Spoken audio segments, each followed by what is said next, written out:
The forgotten grave. It was a quiet town. Small, peaceful, and almost forgotten by the world. People lived simple lives there. Nothing exciting ever happened. Nothing strange. Nothing dangerous. But that was only on the surface. At the edge of the town there was an old cemetery. Overgrown grass, broken stones, and silence. People rarely visited. One grave, in the farthest corner, had no name. No flowers. No one remembered who was buried there, or maybe they just didn't want to remember. Some old people in the town whispered stories. They said many years ago something fell from the sky. Not a plane. Not a satellite. It was something different. A bright light crashed in the forest, and inside it was a woman. But not an ordinary woman. Her skin was pale and glowing. Her eyes were silver. Her body looked human but not fully. People said she was not from Earth. The government came quickly. Soldiers, scientists, and strange men in black suits. They took her body. The people were told to forget. It was nothing, the government said. A weather balloon. A crashed jet. Nothing more. But some people knew the truth. And then, she was buried. No ceremony. No family. Just a silent grave. 20 years passed. Now, a young man named Jared lived in the same town. He was 22, curious, and always felt that something was missing in his life. His parents had died when he was young. He was raised by his grandfather, a strange old man who used to talk about things not of this world. People called him crazy. Jared didn't believe the stories, until the day his grandfather died. While cleaning out his grandfather's basement, Jared found a small, dusty box. Inside were newspaper clippings, old photos, and one small file marked, "Top Secret. Do not open." Of course, Jared opened it. Inside the file was a photo of a woman, not fully human. Her eyes were glowing. Her body was inside some kind of glass pod. The paper under the photo said, "Subject, Alara. Status, not dead. Location, Graveyard Site 9. Another paper had only one sentence. "She is waiting." Jared felt a chill down his spine. Was this real? Just an old man's fantasy? But something inside him said, "Check the graveyard." That night he went there alone. The wind was cold. The graveyard was darker than usual. Using a flashlight, he searched for the unnamed grave. In the far corner, behind some broken trees, he found it. A flat stone. No name. Just a strange symbol carved into it. A star with a circle around it. As Jared stood near the grave, his phone began to glitch. The screen flashed and the flashlight flickered. Then, he heard something. A soft hum. Very quiet but real. He looked around. Nothing. Then, he pointed his phone camera at the grave. First, nothing. Then, movement. Very small. Like something was breathing under the soil. Jared jumped back. "No way," he whispered. But the camera was still recording and the screen showed it clearly. The ground moved. Just a little. He dropped the phone. His heart was racing. This couldn't be real. Was she really still alive? Could someone survive 20 years underground? He looked down at the grave again. And then he saw something else. The dirt around the stone was not natural. It looked like something had been placed there. Hidden. Covered carefully. Jared picked up his phone and backed away slowly. He left the cemetery without another word. Back home, he watched the video again. Frame by frame. And yes, the movement was there. No animals. No tricks. Something, or someone was under that grave. He didn't sleep that night. In the morning, he asked around. No one wanted to talk. The old people just said, "Don't dig up old ghosts, boy." But Jared had made up his mind. That night, he went back. This time with a small shovel, gloves, and a strong flashlight. He started digging. Slowly. Carefully. The soil was loose, as if it had been opened before. Not like a normal grave. After 2 hours, he hit something hard. Not a coffin. Not wood. Glass. A thick, curved glass surface. Jared wiped the dirt away. Inside it, he saw her. The same woman from the photo. Her body was still glowing faintly. Her eyes were closed. She looked asleep, peaceful, almost alive. Then her fingers moved. Just a little. Jared froze. He dropped the shovel. She was alive. The air felt heavier tonight. Jared stood above the strange glass capsule, deep inside the grave he had uncovered. His hands were shaking. His heart pounded in his chest like a drum. He had just seen something impossible. The woman inside had moved her fingers. He whispered to himself, "This can't be real." But it was. The capsule was long, smooth, and looked like crystal. It didn't look like human technology. It glowed with a soft, cold blue light, as if it was alive. Inside, the woman lay still. Her skin was smooth, pale, almost silver. Her hair floated gently inside the chamber, like she was underwater. She looked peaceful. Her eyes were closed, but there was something about her face. It didn't look like death. It looked like sleep. Jared reached out and touched the glass. It was cold, but not dead cold. Then, without warning, the glow inside the capsule began to pulse. Once, twice, then faster. He jumped back. A soft hiss came from the capsule. Then, a thin line of light appeared across the top. It was opening. "No way. It's unlocking," Jared whispered. The top of the capsule slowly lifted. A quiet mist poured out, wrapping the grave in a white fog. The woman's eyes were still closed, but her chest was rising and falling now. She was breathing. Then, suddenly, her eyes snapped open. Silver, bright, unblinking. Jared froze. He wanted to run, but couldn't move. The woman sat up slowly, her body weak, but graceful. She looked around like someone waking from a dream. Then, she looked straight at Jared. For a long moment, they just stared at each other. Jared opened his mouth, but no words came out. Then, in a soft, broken voice, she spoke. "What place is this?" Her accent was strange. Her words slow, as if learning them again. Jared finally found his voice. "You're alive." She blinked, confused. "Alive? Yes, I think." Jared stepped closer, slowly. "What's your name? Who are you?" She looked at him for a moment, as if searching for memory. Then she whispered, "Alara." Suddenly, a loud sound echoed from above. Jared looked up. The sky was no longer quiet. There were lights, small red dots moving in patterns. Drones. They were watching. "Come on, we need to go," Jared said, offering his hand. Alara looked at him, uncertain. "Are you human?" "Yes," he said. "And I think they're coming for you." She reached for his hand. The moment their fingers touched, a flash of light burst between them. Jared fell to his knees. His eyes rolled back. Images flooded his mind. A spaceship crashing through fire. Screams. Blinding light. Tall, armored beings. A war. Betrayal. Crystal. A mission. Earth. Hiding. Waiting. Alone. Then darkness. He woke up gasping. Alara stood over him, her hands still holding his. "You saw?" she asked. Jared nodded slowly. "I saw everything." She looked up at the sky, her voice suddenly stronger. "They know. They will come again." "Who?" Jared asked. Alara turned to him, her silver eyes serious now. "The ones who buried me." The morning sun rose, but the town didn't feel warm. It felt watched. Jared closed the curtains of his bedroom window. He hadn't slept. Alara sat quietly on the floor, her hands glowing faintly as she held a crystal-shaped object close to her chest. Her skin looked stronger now, her voice clearer, but her eyes, they were sad, tired. She had been asleep for 20 years. Now the world had changed, but not forgotten her. "I think we're being followed," Jared said. "I know," she replied softly. Outside, in the sky, small black drones circled silently. No sound, no blinking lights, but Alara could sense them. "Not human-made," she whispered. "They are looking for the crystal." Jared pointed to the small glowing object. "That thing." Alara nodded. "It is not a thing. It is called a Luma core. It holds memory, energy, and my life.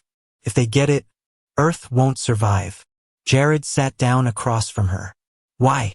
Why now?" After all these years. Alara looked out the window, her voice low. Because they thought I was dead. And now, they know I am not. Suddenly, a sharp knock hit the front door. Jared jumped. Alara stood. Her hand went to the crystal. The knock came again, harder. Jared Cole? A man's voice called out. Open up. It's urgent. Jared peeked through the peephole. A man in a black coat. Clean-shaven. Sunglasses. Behind him, two silent figures in dark uniforms. No name tags. No badges. But Jared had seen this kind of man before, in his grandfather's stories. They're here, he whispered. Jared turned back. Go to the basement. Now. Alara moved quickly, almost floating down the stairs. Jared opened the door a crack. Yes.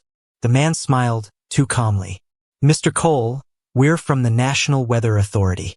There was a report of unusual sky activity near your area. May we come in? Sky activity? I didn't see anything, Jared said quickly. The man tilted his head. Strange. We tracked a signal to this exact house. Behind his back, one of the men scanned the house with a strange device. It beeped once, then again, louder. The agent's smile disappeared. Step aside. Jared blocked the door. You have no warrant. The man leaned in, his voice now cold. Son, what you're hiding isn't human property. Before Jared could speak, Alara's voice came from behind. You're right. I'm not. The agents turned, shocked. Alara stood calmly at the top of the basement stairs, the glowing crystal in her palm, her silver eyes burning. Target visual confirmed, one agent said, pulling out a strange weapon. But Alara moved first. She raised her hand. A pulse of energy blasted forward. Not deadly, but strong enough to throw the agents back out the door. The men hit the ground unconscious. Jared stared at her in awe. What was that? She breathed heavily. My strength is returning, but not for long. They'll send more. Jared nodded. Then we run. That night, deep in the forest, they set up camp inside an old hunting cabin. Alara sat by the fire, the Luma core pulsing in her hands. Jared watched her silently. Why me? He asked. Why did you wake up when I touched the grave? Alara looked at him. You have a part of someone I once knew. Jared frowned. My grandfather? She nodded. He saved me once. Helped me hide the Luma core. He was not afraid. Jared remembered the old photo. His grandfather, standing beside a younger version of Alara. Smiling. You're saying he was part of this? Yes, she said. And now so are you. Suddenly the fire flickered. The air grew cold. Alara stood quickly. They found us. Outside, red lights appeared in the dark trees. Many, too many. This time not just drones, but walkers, spider-like machines. Silent, fast, deadly. And in the shadows behind them, a tall figure with glowing red eyes. Alara stepped forward. Jared pulled her back. What is that? She didn't answer. Instead, she whispered, The hunter has come. The cabin was gone, burned, broken, buried beneath ash and silence.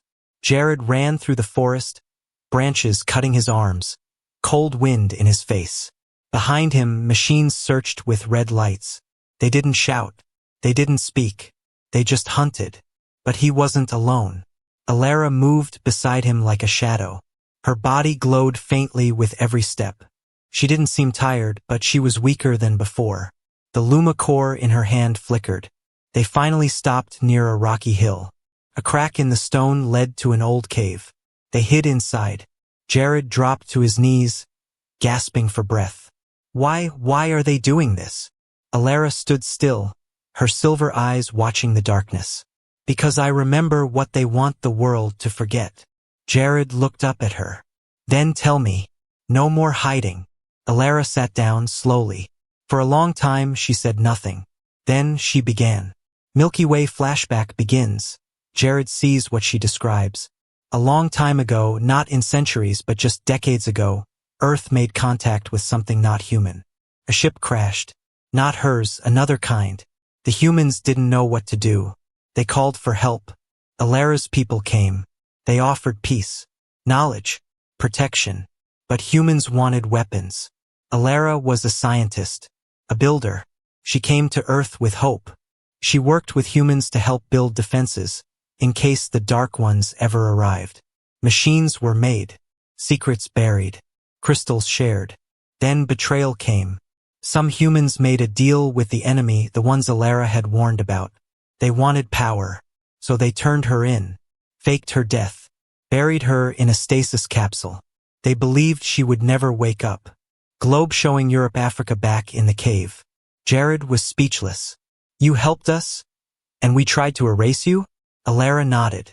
Not all humans, but some. Powerful ones. He shook his head. And my grandfather? He knew the truth. He saved the Luma core from falling into the wrong hands. He was supposed to protect it until the right one came. Jared stared at the glowing object. And that's me. She reached out and touched his chest softly. You carry his heart. That's enough. Suddenly, the crystal in her hand pulsed brighter than before. Alara's eyes widened. It's reacting, she said. To you. The ground beneath the cave began to shake. Jared stood up. What's happening? Alara stepped back. The wall behind them cracked, then split open, revealing a staircase deep underground. Jared looked at her. You didn't know this was here? She shook her head. No, but something buried it for me. They walked down the stairs slowly. Stone turned into metal. The walls glowed with soft blue lights. Symbols appeared, alien, strange, yet somehow familiar to Jared. They reached the bottom. In the center of the chamber stood something incredible. A spaceship. Not large, not fancy, but old, powerful, covered in dust, but humming quietly, like it had been waiting. Alara walked forward, touched its side. This is mine. Then the ship's surface lit up, scanning her hand. A voice echoed from the walls. Alara, recognized. Then another voice followed. Second pilot. DNA match confirmed. Jared Cole. Jared blinked. I'm sorry, what? Alara turned to him, shocked. You have my people's DNA. No, I don't. You do now, she said. The crystal bonded with you. Jared looked down at his hands. They were glowing faintly. I'm not ready for this, he said. Alara smiled gently. None of us ever are.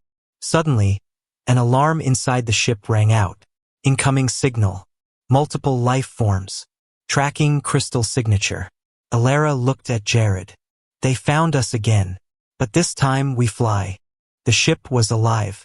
Jared didn't know how he knew it, he just felt it. The moment he stepped inside, the floor beneath his feet adjusted, like it recognized him.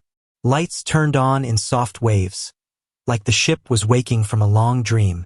Alara moved quickly, her hand tracing the glowing symbols along the walls. It still works, she whispered. Even after all these years. It remembers me. Remembers us? Jared said quietly, still trying to understand what was happening.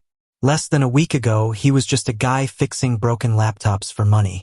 Now he was standing in a hidden alien ship underground, bonded to a glowing space crystal, hunted by machines he didn't even understand. Outside, the ground rumbled. Dust rained from the ceiling. Something was above them, digging fast. We have no time, Alara said. The ship must launch. Jared hesitated. But we're underground. She touched a control panel and the wall ahead turned transparent. A tunnel stretched far into darkness, sloping upward. I buried it myself, she said. Before they buried me. Jared took the co-pilot seat beside her. The controls didn't look like any machine he'd ever seen. No joystick, no buttons. Just light and symbols. But when he rested his hands on the console, it responded. The ship spoke. Core link established. Dual pilot mode engaged. Alara looked at him. It accepts you. Jared swallowed. I didn't ask for this. I didn't ask to be betrayed by Earth, she replied softly. Yet here we are. The tunnel lights flared to life. From far above, red lights descended, The hunters had breached the cave. Jared gritted his teeth. Let's go. The ship hummed, then roared. It shot forward like a silent arrow, fast and smooth. The tunnel blurred past. Above them, parts of the rock shook loose as drones tried to chase, but the ship was faster. Then daylight. A hidden exit burst open at the side of a mountain. The ship flew into the sky, disappearing into clouds in seconds. Jared looked out the window. The town below looked smaller now, quieter, like a different world. Where do we go? He asked. Alara stared ahead. To truth. The ship turned north, following a path known only to her. They flew over forests, lakes, cities. No one noticed. The ship was cloaked, silent. After an hour, they reached a remote location. Deep woods, no roads, just silence. The ship landed in a clearing. Alara stepped out.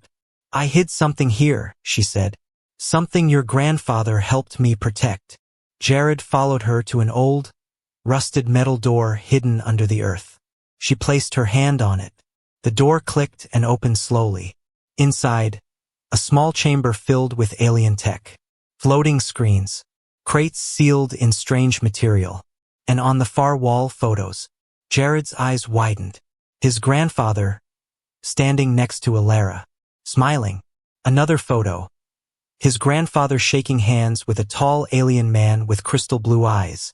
Jared walked slowly to a locked box at the center. It opened at his touch. Inside was a journal, written in his grandfather's handwriting. They lied to us. Not all aliens came to conquer. Some came to warn. I couldn't stop the betrayal, but I can prepare my grandson. He will carry the light she gave me. Jared closed the book with shaking hands. Alara said nothing. She simply watched him. Finally, he looked at her. So I was meant to find you. She nodded. Yes, but not just to save me. He frowned. Then what? To save them, she said, pointing upward. Earth doesn't know what's coming. Jared took a deep breath. They will. Behind them, the ship suddenly powered on again. But this time, the warning was louder. Signal detected. Not human. Not friendly. Approaching fast. Alara's face went pale. Jared stepped forward. What now? She turned to him. We run again, or we fight. Jared stared at the glowing crystal in her hand. I think it's time we stop running. She smiled, just a little. Then the forest lit up, red beams cutting through the trees. They weren't alone anymore, and the real war was just beginning. The stars were not silent that night. Above Earth something moved, something vast, slow and ancient. Not falling like the first crash Alara had survived. This time they came with purpose. And not just one ship. A fleet, invisible to satellites. Too fast for radar. But Alara felt them long before they appeared in the sky. Inside the hidden ship, Jared stood at the viewing panel, watching dark shapes appear above the clouds. Just shadows at first, then clearer. Sleek curves, bright blue engines, symbols glowing across the metal. They're here, Alara said softly, stepping beside him. Jared turned to her. Who are they? She answered without looking away. My people, or what's left of them. Jared stared as one of the massive ships hovered over the mountains. Not attacking, just waiting. It didn't look like a warship. It looked tired, wounded. Parts of it sparked with energy leaks. Others were blackened with burns. Survivors, not conquerors. The ship's comm system buzzed. A voice spoke in Alara's language. Smooth, echoing like music underwater. Alara closed her eyes, responding fluently. Jared didn't understand the words, but he understood the pain in her tone. When she opened her eyes, she whispered, They've been running since the war began. Their last stronghold fell 2 weeks ago. They came to find me and warn Earth. Jared's chest tightened. Warn us about what? Alara looked at him, quiet for a long second. Then she said, The ones that buried me, they are no longer just hunting me. They are coming for Earth. Jared shook his head. Why? Earth hasn't done anything. Alara's voice was hollow. Earth built the signal. What signal? The one that calls them. The one hidden in your satellites. Your machines. Your space station. You didn't know. But someone on your world helped them place it. Jared stepped back, stunned. Someone on Earth invited them? She nodded slowly. Not everyone wants peace. Just then, a blinding light shot across the sky. The calm was over. The second wave had come. They didn't look like Ilara's people. They didn't even look like anything born of nature. Their ships were sharp, jagged like broken bone. Moving like insects. Fast. Loud. Hungry. Jared whispered. They followed your people here? No, she said. They were already on the way. The peaceful fleet above Earth began shifting, defensive barriers rising, weapons powering on. But they were outnumbered and worse, afraid. Jared turned to Ilara. What can we do? Ilara opened the small compartment in the ship's console. Inside was a second crystal larger than the one she carried. Black, not blue, pulsing like a heartbeat. What is that? He asked. A weapon, she said. Or a shield. It depends who holds it. She placed it in Jared's hands. Felt heavy, like it knew what it was. Then the ship's voice spoke again. Hostile contact within Earth's atmosphere. Defensive systems compromised. Ilara unit. Unstable. Jared Cole. Compatible. Jared blinked. What did it say? Ilara looked down, then back up. You can hold the dark crystal. I can't anymore. My body is failing. No, Jared said, his voice sharp. We just found each other. We are not ending here. Ilara smiled, tired but real. Then let's not. Outside, beams of red and blue fire streaked across the sky. The war had started. Inside the ship, Jared placed both crystals into the dual core slot. The ship changed. It rose on its own, breaking through the trees, engines roaring with new light. The metal on its hull shifted, forming armor that had been hidden. And from deep inside the Earth, other hidden structures began to respond. Ancient tech that had been asleep for decades. Jared felt the controls melt into his thoughts. He wasn't just flying. He was the ship. Above them, a dark shadow fell. One of the enemy ships dropped toward them like a claw, preparing to crush them. Ilara grabbed his arm. We fight now, she said. Jared didn't answer with words. He simply flew, straight toward the storm. The sky was no longer blue. It had turned to fire. Cities below flickered like candle flames, some already lost in smoke. The moon hung above like a silent witness, its surface reflecting the light of war. Earth was burning, not all of it, not yet. But the first pieces had fallen, and more would follow.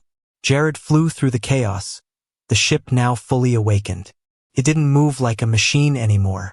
It moved like thought, like instinct, like him. Ilara sat behind him, her breath shallow, her glow dimming. The blue in her eyes had faded to silver gray. She was fading, and he could feel it, not just see it. Their link through the Lumacore wasn't just emotional now. It was alive. When she hurt, he hurt. When her heartbeat slowed, he felt it echo in his chest. She won't survive this flight, the ship's voice whispered to him. Cold. Honest. He didn't respond. He couldn't. He just kept flying, straight toward the enemy flagship above Earth's orbit. The dark crystal pulsed at the center of the console, hot and waiting. Inside it, enough energy to collapse the enemy fleet, erase their code, burn their minds out of existence. But there was a cost. The ship had warned him already.